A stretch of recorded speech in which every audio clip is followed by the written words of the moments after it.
is Meredith Simmons, and welcome to the greenhouse. I'm the greenhouse technician here, and a big part of my job is making sure all the plants that you guys see in the annual displays go outside looking big and beefy. So that's 90% of what I do here is production. So let me take you guys over here and show you how we do a big part of it, which is plugs. This is a standard plug tray. I get a lot of these in, probably like up to 40 or 50. Right here we have some talinum, or what the cool cultivar called limon. What I would do here generally is pop this guy out of a plug tray, and you can take a look right there, those roots, those don't look so tight and root bound. I would just kind of zhuzh him up, encourage him to root out, where I would pot him up into a pot like this.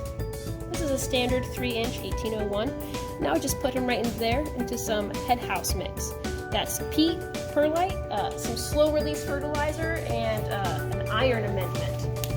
That's basically what most of this in here is. It is a lot of these plugs into 1801 pots. We've got lantana, terenia, the whole shebang. And these are generally easy to reuse as well. We don't spend a lot of time or effort buying a lot of new plants. We want to reduce our waste and reuse pots over again.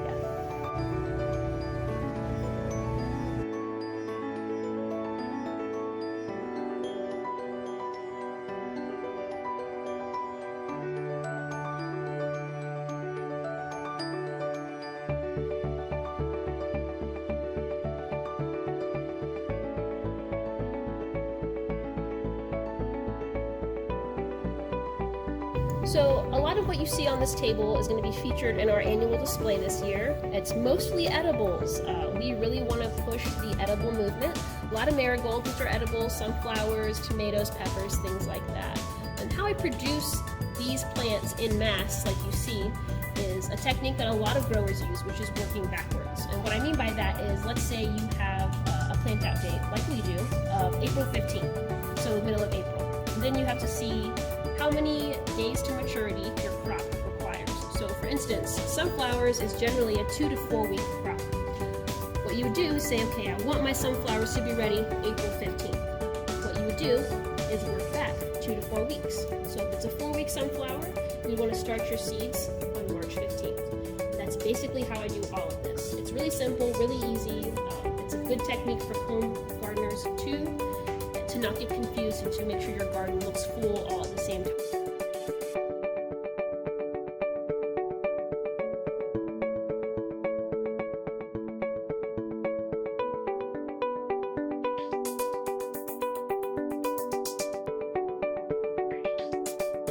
So what you guys are looking at now is the bulk of the flower and foliage crops that are going to be in our annual displays. I know it looks like a lot because it is a lot.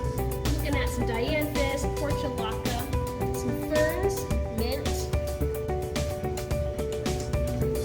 sunflowers down here, some plectranthus, that talinum from before. This has been potted up, so you saw how small those plugs were and now how big these ones are. And then here you have some crops like coleus, salvia, and some rudbeckia actually too.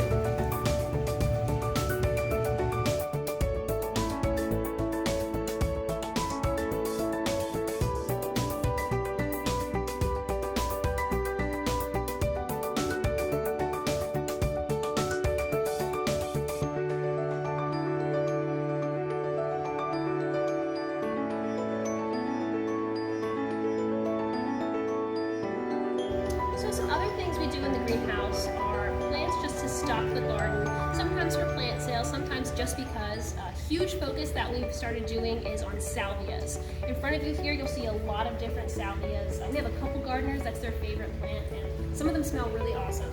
I usually produce these from cuttings. I'm going to do a lot of internode cuttings from these this year too.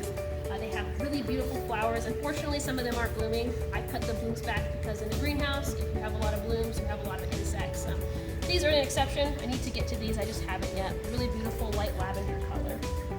And then the table across the way, it's going to be a lot of geraniums. Now, people love geraniums because they tend to smell awesome, and we kind of specialize in a way with the scented geraniums. They smell really great. The common plant that people think keeps mosquitoes away, citronella, is actually a scented geranium.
Thanks for joining me in the greenhouse today, guys. Again, I'm Meredith Simmons, and look for these guys out in the garden soon.